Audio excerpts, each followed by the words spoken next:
Well, the reason I do this is honestly it just Fucking go!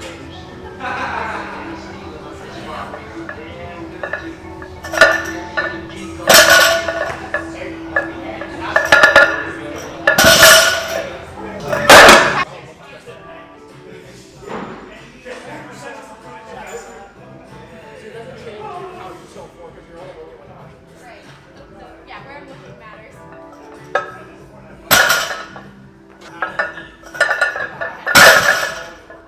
So with my warm-up, I know people are probably wondering why I'm not doing more reps.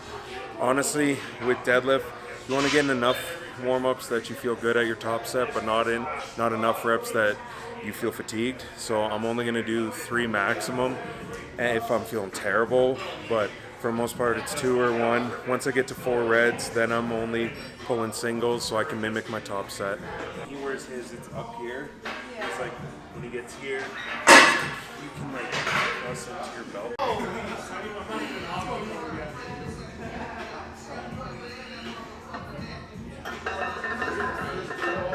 An important part of your deadlift is belt placement. I see a lot of people putting the belt way too low, and obviously you got to change it depending on where you break down and where your weaknesses are.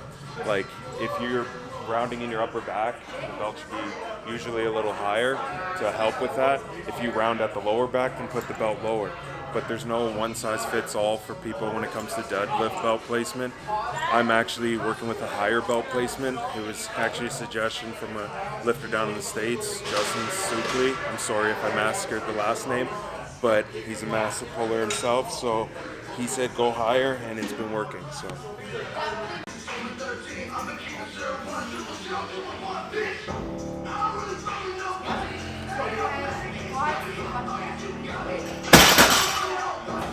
This is content. This is content right here. Look at that.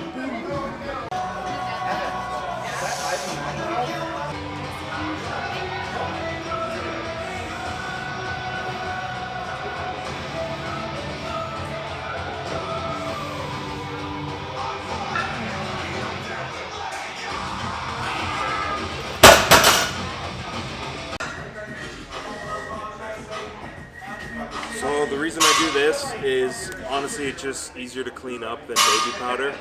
It's not comp legal, so don't try it in a competition. But a lot of gyms aren't going to allow baby powder, but they're not going to say anything about an antiperspirant.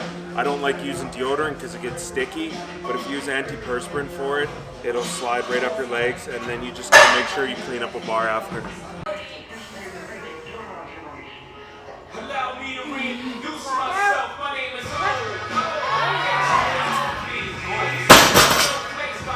So I know everyone has a different way of using salts, if they even use them at all. For me, I'm using Zone, of course, but I try to not use them until I'm hitting my top set.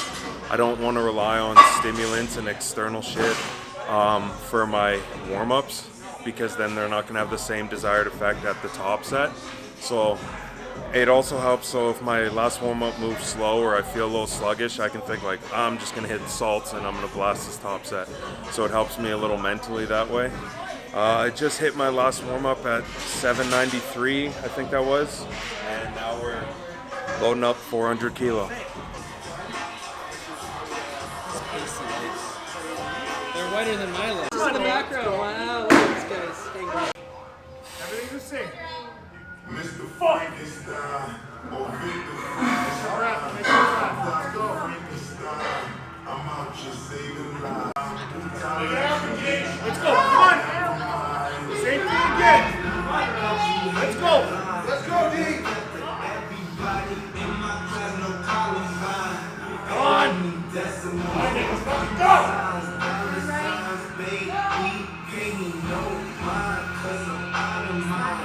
Come on, let's go. Come on, let's go. Let's go.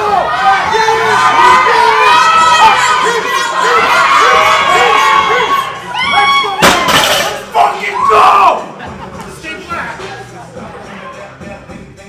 So top set went as expected, 881. That'll be my biggest pull of prep. It's a big PR for me. I saved my biggest pulls for the meet, so this is gonna be huge for me going in American Pro. Felt honestly pretty easy. I messed up my grip a little bit originally when setting it, but I just said, fuck it, just go. I'm happy with it.